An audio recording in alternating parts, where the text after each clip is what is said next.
We all know that arm care is kind of an important piece to the player development puzzle, but it's not best utilized immediately post throwing, all right? At that point, there's a lot of fatigue built up and we're not gonna be able to maximally adapt. If we wanna make kind of maximum changes to these collagen-based tissues, what we wanna do is we wanna do them 6 hours later or more. So this is an evening training session or an evening game. This likely means doing it the next day.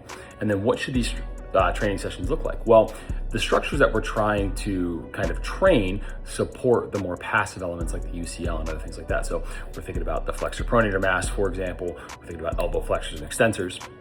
And these are going to be best trained in this context, generally beginning with isometrics going towards slower tempos, and then we can kind of progress that through the force and velocity spectrum. But this is how they're going to go to begin. I think most important things to think about, we need these to actually be challenging. We need to actually progress these like we would anything else. We need to take our time in terms of doing it later in the day or the following day than we might otherwise think about.